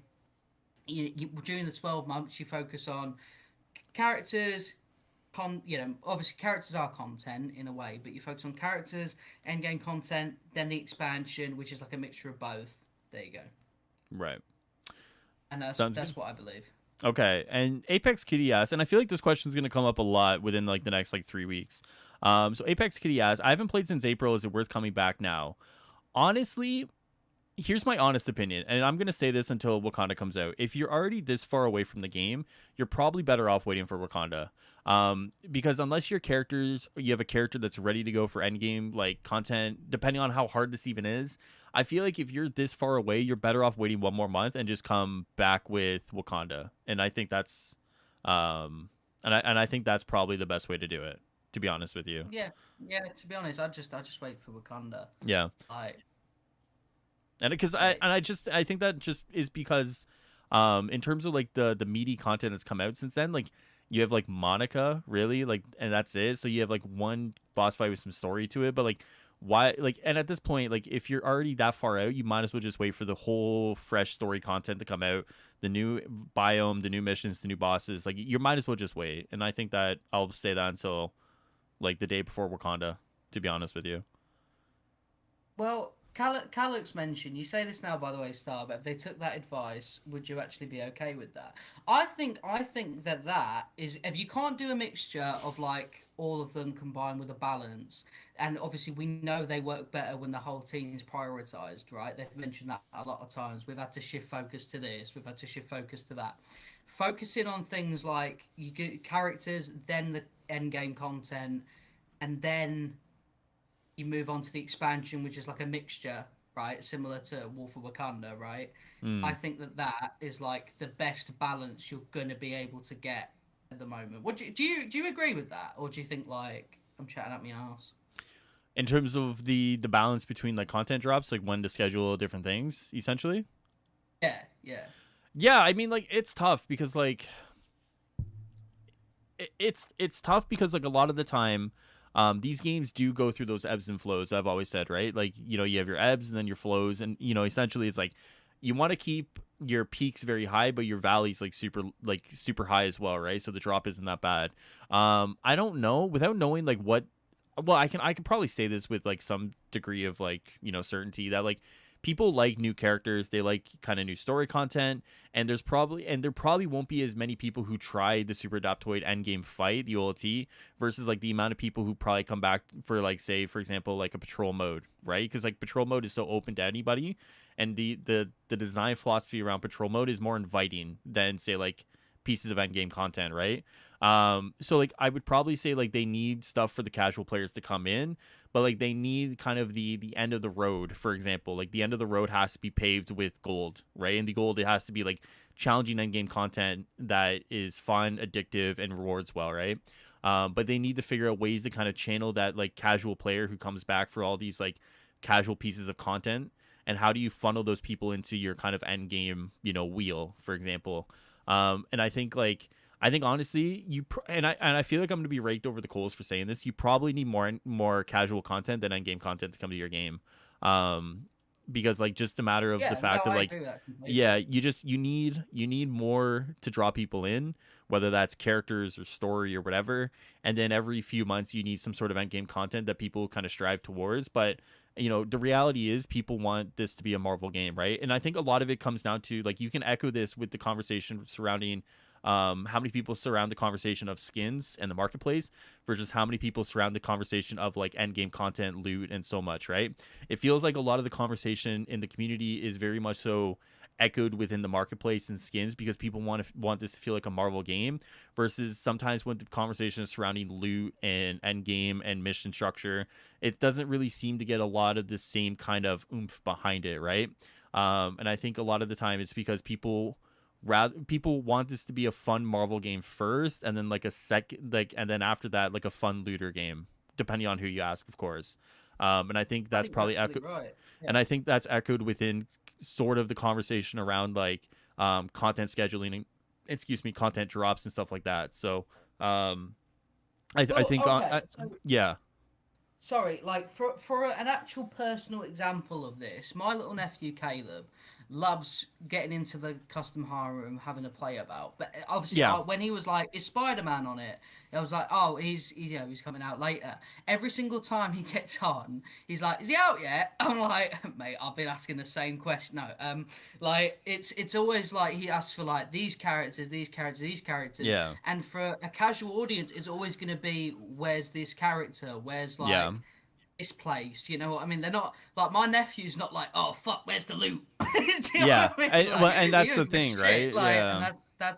and that's so. And I mean, I'm sort of in that similar boat where even though I do the loot stuff, I'm way more up for having a shitload of characters to fuck about with and play their Sure. stories and that, and then level them up. Right. Than I am grinding gear for one character for a long time. Like I'm excited for Wolf of Wakanda mostly Yeah. for be able to play as someone new, Yep. to be able to play as Black Panther, Yep. right? Not obviously, I'm excited for like the story second and the locations and stuff and the raid third.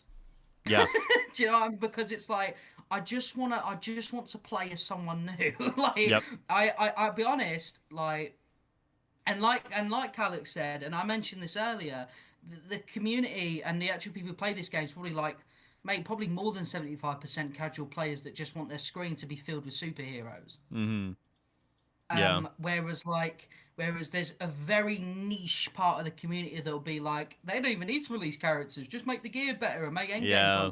like, guys, that's not, you're gonna get no one coming if that's the case. Like imagine if they said, imagine if it was like no new characters and just continuous content. I guarantee people would be gone because it's not. That's not it. You know what I mean? Like people. Well, that's not the draw of the game, right? The draw of the game is obviously the IP itself, which is characters, looks, and story. And then by using that IP, by using that IP, you're able to kind of hopefully bring in enough people, and then you funnel them into your actual gameplay systems, which is the loot, the missions, the end game, right? But you need all this stuff first in order to drag them through to the actual stuff that people may actually care about in the end. But you do need kind of that more casually appealing stuff, which people do care about, right? That's so yeah. Well, I was just gonna say, Sorry, that's like, yeah, no, I was just gonna say, like, that's the difficulty of it, right? Because like, we could talk about, you know, to even go back to our conversation around the OLTs, for example, it's like, fuck, I would love for them to kind of like just drop 3, right? But does that do anything for like the greater health of the game or just the greater health of the end game community, right? And like, how do you juggle that with like trying to bring people in, or how do you juggle that with an anniversary that's supposed to bring people back, right? Or celebrate the player base? Like, how do you do all these things and kind of like shift focus and resources? And that's the stuff. Like selfishly, I would just like to see better loot, better missions, better end game, right? But I know I'm a part of the minority of that group, so like my needs and my wants are probably out, kind of like I'm outclassed by like the majority of people who will go on their Twitter and say like, Scarlet Witch, please, right? Well, yeah, okay. So, sorry, just really quick. So, say the dev team were putting up like 2 questions. So they were like, right. So we have Bucky almost done, but we've got to go all hands on deck to get him and his story done by this point. But we've got this end game content that this part of the community wants, so we can focus on one of the two. What makes more money? Do you know what I mean? What is going to make people go, oh, Bucky? Fuck yeah, I want to buy the game now. I've not played as Bucky in anything before. Or Scarlet Witch, Doctor Strange, etc. No one's going to be like, oh, I'm definitely buying it now because I get to do a mega level threat. Get in. You know, it's like, it's an obvious decision, and it's one that I think like 80+% of the community would be well up for. Like, how many times have we looked down posts and it's like, maybe one thing about shit loot and the rest is Scarlet Witch, add Daredevil, add Ghost Rider. Like, and that's why, to me, the perfect way that this roadmap can go is a complete focus on characters. Then, when we've got enough characters to, you know, make everything feel fresh, because in all fairness, the reason the game does feel a bit fucking like a slog sometimes because you're doing it with the same characters and you're so used to them by now and you're so used to the formula. So it's like, if you do it all with Black Panther, there is a bit of a breath of fresh air for me, a good bit of time. So if you focus on characters, then you focus on endgame content and then make that fresh, and then you do a mixture of both with an expansion, Captain Marvel expansion, then to me, I think you've smashed it. I think you've smashed it if you can hit that. Okay. Wow. Who knew a question about the roadmap would spark such a discussion here? Yeah. Wow. See what happens when we take questions from chat. Obviously, they come up with better topics than we do, or I do, I guess. I was gonna say I don't come up with the topics. I Yeah, just it's go, "What all are we talking about today, mate? What are we yeah. talking about You today?" just come on with a brain full of things to say, and I just have to, just let you have your run To with poke it. it out of me. Yeah, a little bit, a little bit. All right, I think that's it for today, man. Like I said, is there anything you wanted to, kind of go over? I mean, to be honest with you, I thought this was gonna go a lot shorter than it did because, like, obviously it's only a mega level threat, right? Like, well, there's no Wakanda stuff, there's no like Thor MCU stuff, like, you know what I mean? Like, it was such a small kind of narrow discussion today, but like, obviously I felt like, we did well. I think so, anyways. Yeah, man, we definitely Yeah. spoke a good bit of shit. I think like we're so worried about what if we don't have enough to talk about, and then we ended up jumping on with like technically one mission to talk about, and we've almost gone 2 hours. So I think we're all right. We're all right. Yeah, we know how to like kind of stall and to kind of stretch things out. I mean, we're pretty good at that by now, I would say. I'm pretty Um, good at stretching things out. If you know what I'm saying? all right. Well, Yeah. you are now able to kind of do your final shoutouts because I am within like my personal ending time here. Because I'm gonna end this as soon as possible now. You said that, so please final shoutouts to the stream. So I have just put a smiley face in chat. I do a lot of different content. If you enjoyed any of the humor that I brought to the podcast or any of the other episodes, you'll be able to see a lot of that on my own videos. I've been trying a lot of different sort of techniques to kind of bring this humor into casual content as well as news videos as well. So be sure to support. I know that I promised Jazzy that if I got 600 subscribers by the time Wolf of Wakanda comes out, I was going to do a 24-hour live stream of just like of just my life in general. So that would be fucking grim. So, so that I'd appreciate that if you're able to ruin my life. That's about it, mate. Thank you for having me again. Yeah, dude, no Crazy. problem. Okay, so a few announcements on my end here. So obviously the first one, if I hit 2,700 subs, so if you guys missed the last time I streamed Avengers, people were talking shit about the Cirque skin for Kate, and I had said, talking shit, this is a beautiful skin, all right? So I had said that if I hit 2,700 subs before War for Wakanda, I will cosplay this skin while I play War for Wakanda that day. So that is the goal. If I meet it, I have all this stuff ready in my Amazon wish list. I have an Amazon wish list ready to go. The shirt is a little different. I couldn't find the exact shirt, but I will wear the full thing, the whole get up here with the booty shorts and all. I will do it. And that's the goal. In terms of the next time I'm doing a gameplay stream, I'm going to be doing a gameplay stream tomorrow, pre-OLT prep for Captain America. I'm going to run the Mega Hive as well as probably the Last Avenger Standing and some Tachyon Rifts tomorrow. Stay tuned on when that's going to be. I don't know when. It might be afternoon, it might be evening, but I have no idea yet. I got some things I got to do tomorrow, so that's all we got going on, man. But obviously, first and foremost, thank you to everyone who watched, who hung out, who spent time with us today. Appreciate you guys spending a little bit of your Sunday with us. And I will be back tomorrow. Stardust will be back here. Yes, sorry. I want to just tell everyone, by the way, that this Omega level threat on Tuesday is the first ever time me and Hyrule have played Avengers together.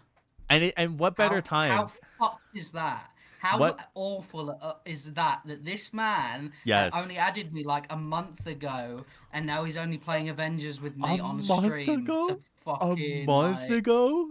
Steal my clout. A month ago? I mean? That's crazy. Steal your clout. Okay. Anyways.